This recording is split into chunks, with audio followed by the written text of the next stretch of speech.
Set Phasers, a highly illogical Star Trek podcast.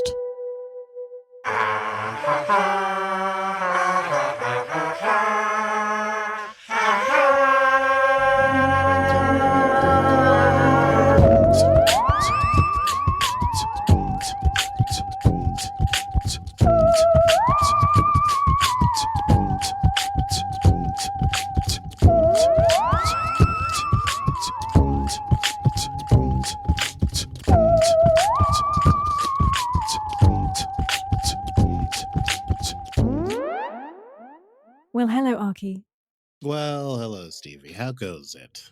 It goes well. How does it go with you? Oh, it's a beautiful, rainy, and cloudy day here in Minneapolis, Minnesota. Well, St. Paul, really. When you said St. Paul, Archie and I were texting earlier, and I said, "Where are you?" And you said St. Paul, and I just nodded because I couldn't be bothered to look it up on a map and I didn't know where it was. So thank you for clarifying and providing me some more geographical knowledge of this great country. Minnesota, the Midwest, Central Time, don't you know? Central Time. Yes. And here we are again for another episode of Set Phasers Lower Decks. We'll always have Tom Paris.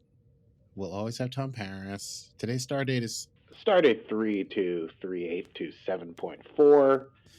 Lower Decks, Season 2, Episode 3. We'll always have Tom Paris. I thought Tom Paris was going to feature more heavily in this episode. I did too. But I didn't mind his small... I was like, oh, maybe this is going to be all Paris-y. But it's cool. They got a little cameo. Yeah. From What's His Tush? So What's His Tush? I love that this has been one of your recurring words. What's His Tush? Yes, I think I picked it up from someone in the band. It's very fun. It's better than What's His Face or What's His Name. Yeah. Anyway. Yes. We have plenty. It was a great episode. Things are still, they're taking it nice and slow. And slow. Yeah. Shall we get into it? Let's run it down. It's time to run it down. Can you run it down for me? Tell me what just happened. Can you run it down for me? Let's run it down. Let's run it down then. So we start with our cold open. Boimler basically being welcomed back by Ransom, and he's so glad to be back on the Cerritos. However, as he approaches the, what do you call it? The replicator, he's not recognized by the computer. So he can't order his food. There's a line forming behind him. People are getting upset. There's nothing you can do about it. It won't recognize him. Meanwhile, Tendi and Mariner are having a meal, and Tendi's rushing through the meal because she's upset that she got passed over by Dr. Tiana for a promotion. Someone else got promoted, so she's worried about showing Dr. Tiana what she can do and proving that she's worthy, and basically just being the people pleaser that Tendi is. Rutherford is also eating. Tendi takes off because she's basically running off to go impress her boss. And as he and Mariner are eating, they see Shax alive and at the replicator. But he died. Shax died. We gave him a who died. Yeah, we gave him the old faith of the heart. He exploded. We saluted him off into the night. But yeah, there he is at the food replicator asking for food. Rutherford, like us, is surprised. Mariner, however, not that blown away. She says, bridge officers always come back. Rutherford's like, but how? But why? What did they say? And Mariner says, you shouldn't ask. They don't tell lower decks people that kind of stuff. It just happens with your bridge crew. You die, you come back, it happens. And then as a stinger for that part, Boimler finally gets the ship to give him something, and it's a bonsai tree, which obviously he can't eat. Okay, so we go to sickbay. Tendi's over there just overachieving. She's been cleaning all the bow beds. Dr. Tiana calls her in and looks very disturbed. He basically says, I need you to go down to Qualar 2 and pick up a thing. It's a family heirloom. This is a personal mission. It's private. I need you to do it right away. And Tendi is only too glad to follow up on this mission for her boss, prove herself. Meanwhile, Boimler is super excited that he's going to go meet Tom Paris because Tom Paris is apparently on the ship today. And Boimler has signature plates of Voyager plates of everyone on the crew. and he's hoping to go meet Tom Paris, say he's a big fan, and get them signed. And he calls Voyager Voy, which is hilarious because that's what we all call Voy. I thought plates was a weird touch because why plates are not like game cards or something? I think it's because in the 90s, it's certainly I remember this. I think my dad still has a few. That's what you would get. You would get a commemorative plate Oh, really? of your favorite Star Trek person. Like you'd get like a little figurine of Picard and an Enterprise, a commemorative plate. And they look like the plates he Got had. it.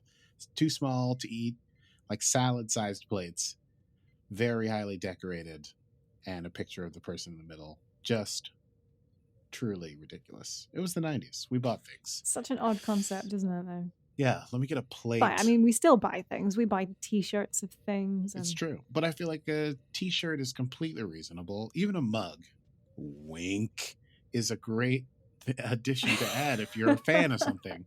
A plate is super weird because you can't carry a plate around. You got to eat off of it to show people what it is. And it's like you got dirty pasta left on the plate. Anyway, he has plates. It's Boimler. It makes sense. He's got them in like a little plate suitcase. Rutherford is still freaked out about Shax, and he wants to figure out what's going on. And both Boimler and Mariner try to say, listen, don't think about it too hard. They don't like it when you ask. There's a bunch of different ways people can come back from the dead, and they basically list off a half bajillion things from all the Star Treks of ways to come back. Mirror universe stuff, Borgs, Genesis devices, so on and so forth. Boimler goes to try and get to see Paris, and he can't even get out the doors because the computer is still having trouble recognizing him. Meanwhile, Tendi shows up and invites Mariner to go on this mission with her, and they're like, this is sweet because they usually team up, the four of them team up in the other way. It's usually like Mariner, Boimler, and Tendi and Rutherford, and now they're like, sweet, let's go do this together. Girls trip, they keep calling it.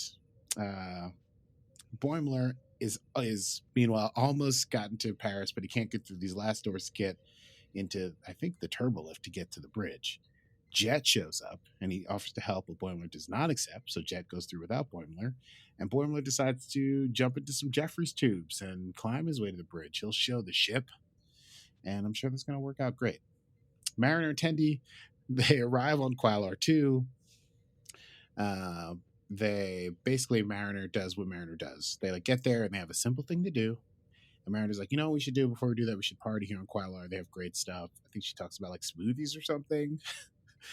So, and they're like, it's a family heirloom. There's no rush. And Tendy's like, all right, I guess we can hang out for a bit and then get the heirloom and then head back to the ship. So they do that. They go to the like reclamation storage area, and Tendi hits it off with the person who's basically working the desk over the Klingon acid punk music. A band called Grethor Paradise, singing Jiktal. And they're talking about how sweet and awesome the super badass Klingon punk, acid punk music is. And Mariner's like, wow, I didn't know you were into acid punk. And Tendy's like, totally, this is what I'm all about. I talk about it all the time. And Mariner's like, I guess I didn't know that. Anyway, they bring out the heirloom for Tiana. It's a huge crate, like person-sized. They get it to the shuttle. Mariner's like, let's take a peek. Tendy's like, I don't know if we should. Mariner's like, come on, let's take a little peek. No one will know. They decide to take a, quote, girls' peek. They look inside. It's a giant statue. Mariner doesn't get it.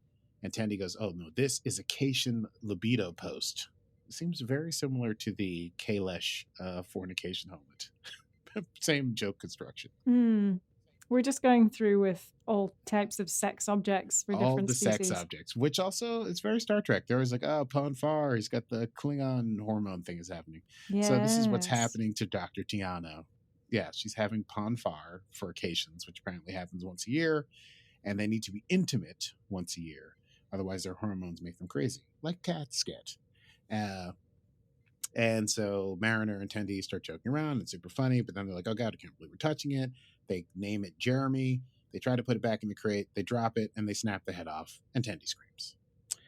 They're trying to put it back together. Tendy's freaking out because they're going to get fired. Mariner says, listen, she's fixed stuff like this before. And she mentions that back on DS9, she ran over one of Worf's mechleths, and she was able to get it fixed before he even noticed. And Tendi's like, you served on DS9? And Mariner's like, yeah, before I was on the keto, I was on DS9. Don't you know that? I talk about it all the time. And Tendi didn't know that. Also, side note, we didn't know that. No, we didn't. Yeah, that's right. Mariner is an intergalactic woman of mystery. Mariner says she knows a fixer on Bonestel and that they can repair anything and they can just go there, get it fixed, and then head back to the Cerritos. But Mariner does seem a little bit nervous about it nonetheless.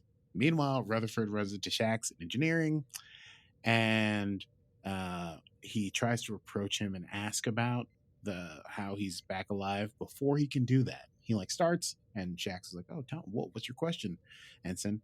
And he's interrupted by a lieutenant junior grade by the name of Cody, who asks exactly that question, kind of blurts it out, and causes a huge fuss. And everyone inhales, record scratch kind of thing. It was a record scratch?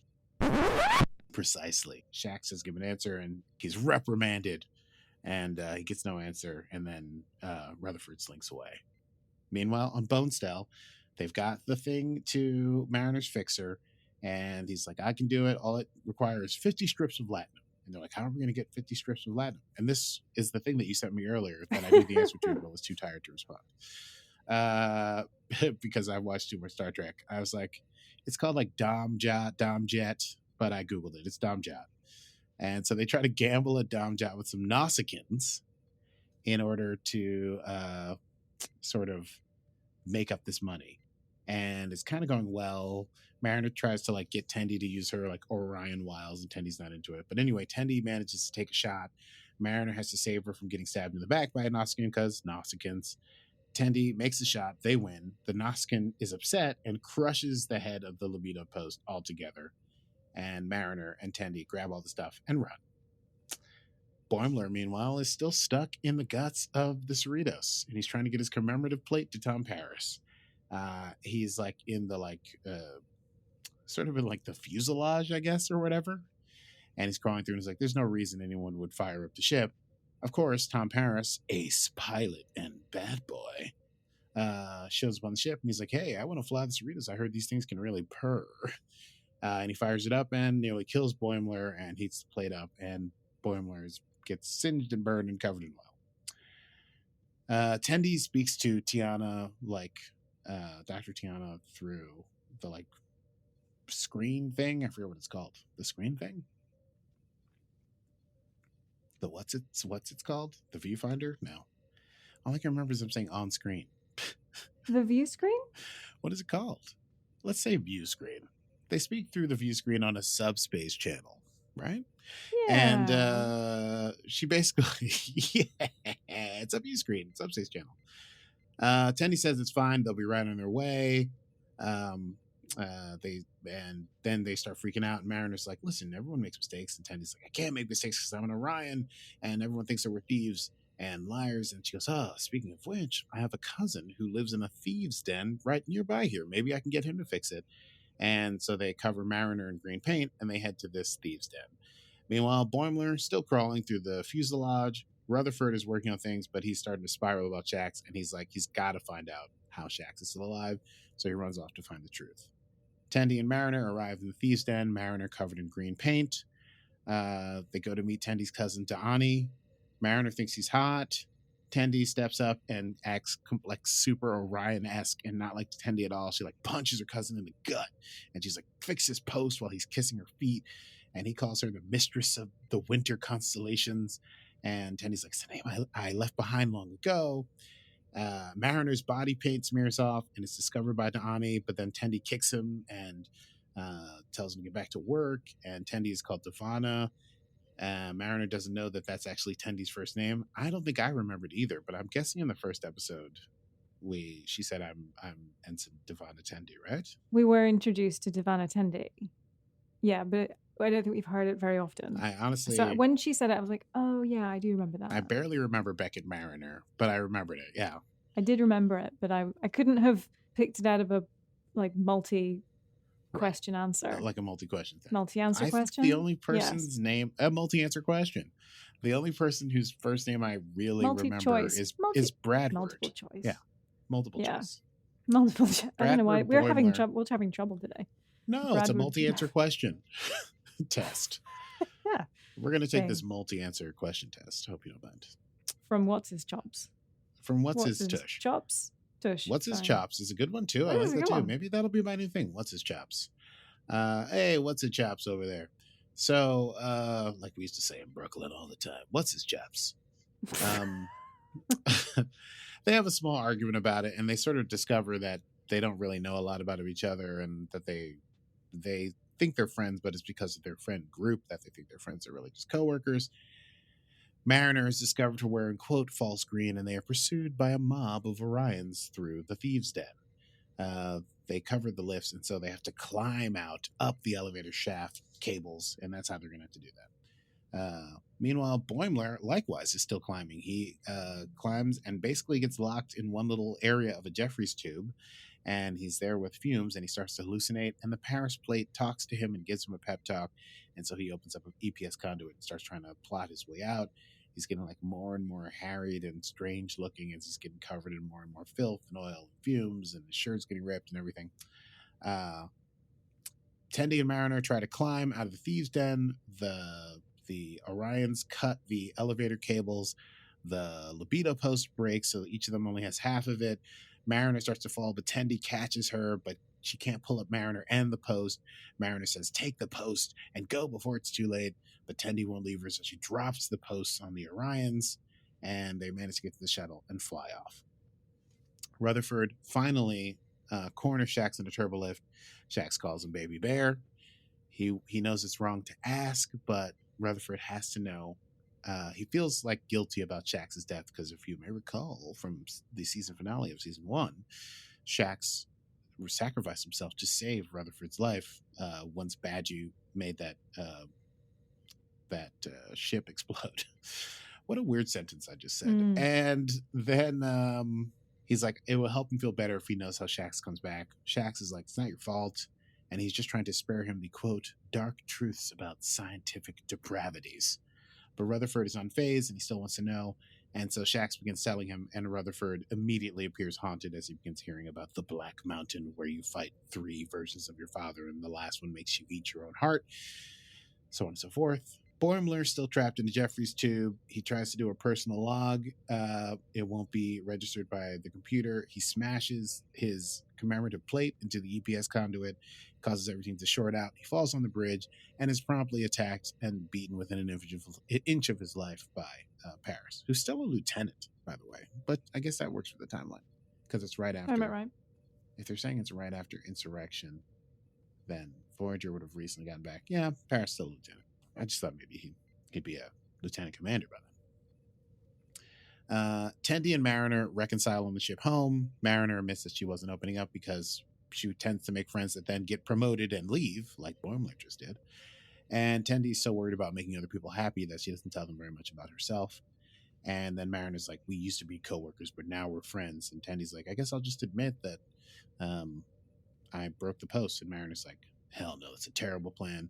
And so she rams the shuttle into the Cerritos' shield, destroying, like really beating the hell out of the shuttle, and kind of as an excuse for destroying the libido post.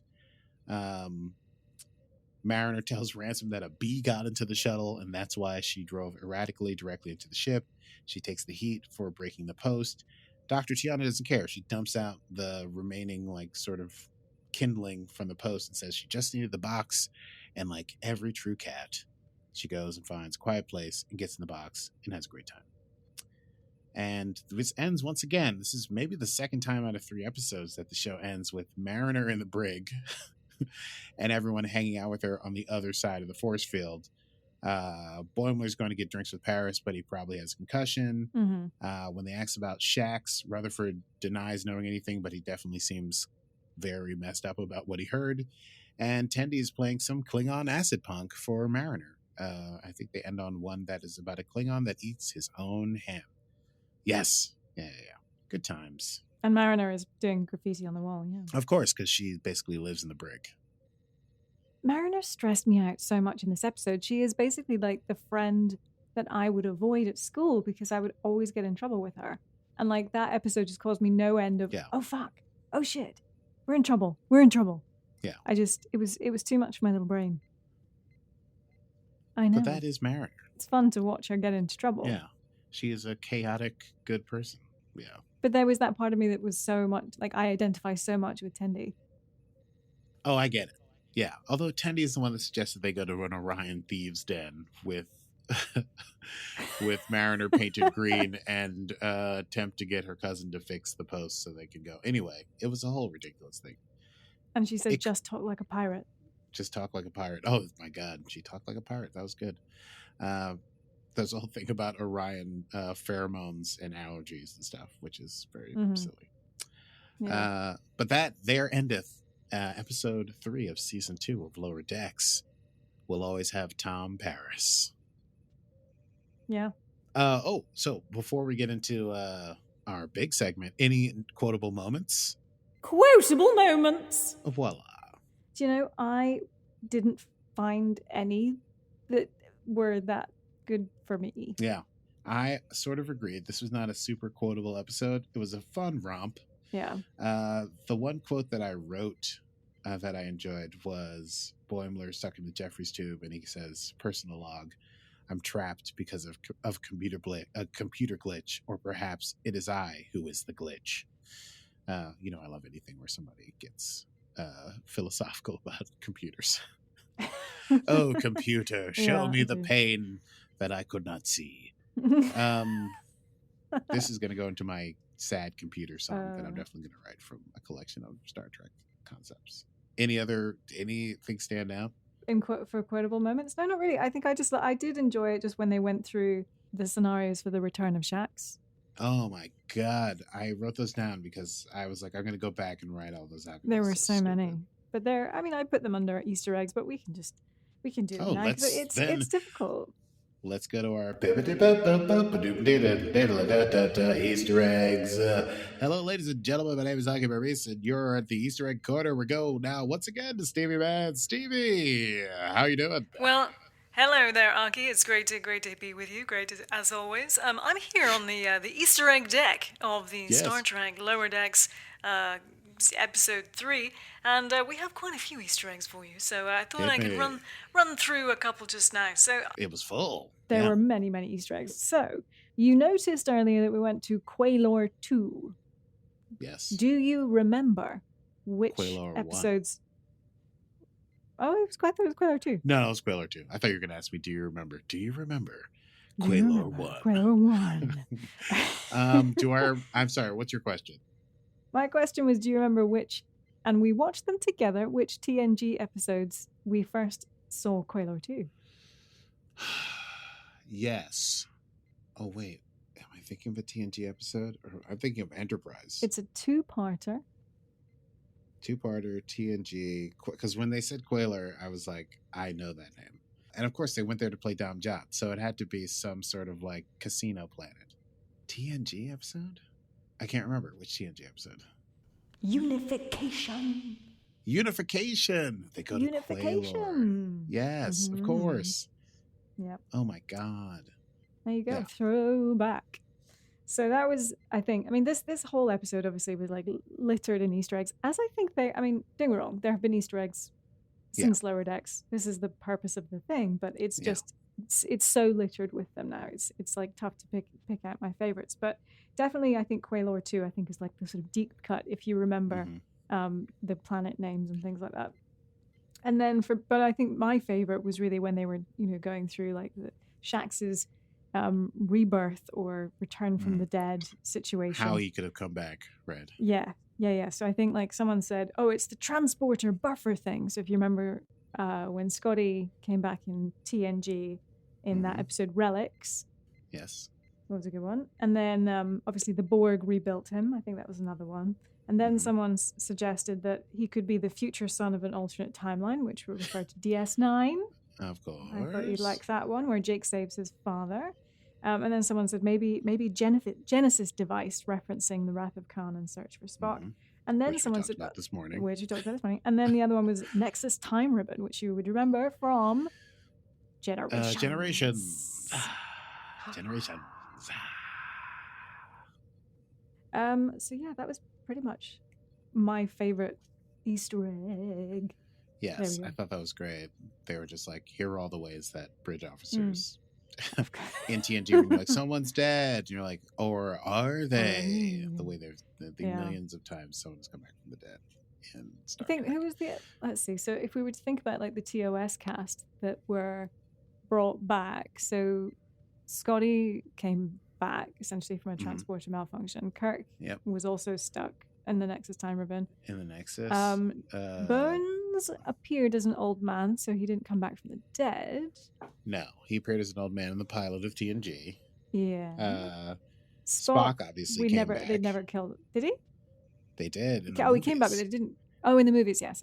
Wrath of Khan, he was killed. Yeah, and then came back because of a Genesis device. That's right. Yeah. So 3 out of 4. Have we got any more that came back from? I was thinking of like the ones that came back into TNG from TOS, but yes. Oh, I see. You know what I mean? I can't think of but it's anyone fine. else. There's no Chekhov except in the movie. Chekhov is there. In is it Generations? No. Yes. I think it was Generations. Where did they have? I think it was Generations that had Chekhov and the daughter of Sulu. Yes. Right in the pre-flashback part or whatever. And George Takei allegedly refused the role because at that point he wouldn't have been a pilot. He would have been a captain of his own ship. Would have been a captain. So he Anyway, did you have any more Easter eggs? I did not have any more Easter eggs. I mean, this business of Mariner having worked on DS9 is very curious to me because it means that now they get to do all this crossover stuff with Mariner. Worf, and, maybe. Worf, of course, which she's mentioned references. She's done stuff with Worf before, and possibly Quark, which I think would be cool. I think Mariner and Quark would definitely have a great relationship. Well, we saw Quark's bar when we landed on Quaylor 2. So yes. Did you notice there was a big sign for Quark's bar? I did, yes. But no Quark. No Quark. Yet. Quark. Well, Anyway. anyway, that was great. Yes, so. Yes. Well, Aki, that's all the Easter eggs we have time for today. It's back to you in the studio. Thank you very much, and thank you very much, Stevie. That's about all we have time for on the program tonight. We should get on to a little something called Next Time. Next time on Set Phasers. Yes. It's a bop. Next time on Set Phasers, we'll be talking about episode 4 of season 2. I don't know what it's called or what it's about. We'll have to find out when we do. Who knows? But thank you for tuning into this wild and crazy program that we're going to keep doing for you from various secretive locations about the globe. If you like the program that you heard, please check us out. We put out new episodes out every Monday. Tell your nerdy friends about us. And, just in general, live long and prosper. Listen. Now, I listen. wasn't sure where. In general, live long and prosper. Yeah, do that. Live long and check out this podcast. Yeah. Smash the like button. Is that a thing? Okay. Yes, likes, follow, subscribe, all of the things depending on platforms that you listen on. Right. We are, of course, on socials. We are at Set Phasers and at Set Phasers Podcast on Facebook and Instagram, respectively. Respectively. I was going to say respectively, but that's not correct. Respectively. We're not quite respectively yet. No, we're not. And hashtag meme game strong. I sent out a killer of a meme this week. I was very proud of. Yeah, this one I was surprised. It felt like you really worked. I was like, how did you even have time to put this together? I got up very early one morning because I couldn't sleep. But yes, please join us there for socials and all sorts of things. You can find out how to become a patron and be part of our next Netflix watch party, which we said, I believe, was September the 5th, Sunday at 4 p.m. Eastern. Of September. Indeed. Yes. We haven't picked an episode yet. I don't know. We did, Aki. We picked an episode. We did pick an episode based on last week's episode. So wait, did we pick Shaka Gangledank with his Gangledanks? Yeah, exactly. What's his chops? Yeah. We picked What's His Chops. We picked Shaka When the Walls Fell, Darmok, I believe it's called. Darmok is what it's called. Yes, Darmok from and Jalad at Tanagra. TNG Season 5, Episode 2, and you can watch it along with us and some other Trek nerds/fans if you become a patron, and you can become a patron of ours for as little as $5 a month. That's right. All you have to do is go to patreon.com/setphasers and sign up, and you can watch shows with us. Strange side note, I just am always surprised, even though I've watched TNG maybe 5 times in total all the way through, that I'm always like, wow, season 5 they had Darmok. That episode is so critical. It feels like one of the early episodes, but it's not. It's like, that's like the latter half of the canon. Anyway, what a great show. Yes, you could patronize us. We could take it by going to patreon.com/setphasers. This is what happens when we go unscripted. But until then, I am Stevie Mans. And I am going through Pon Far. And this has been Set Phasers, a highly illogical Star Trek podcast. Computer. End program.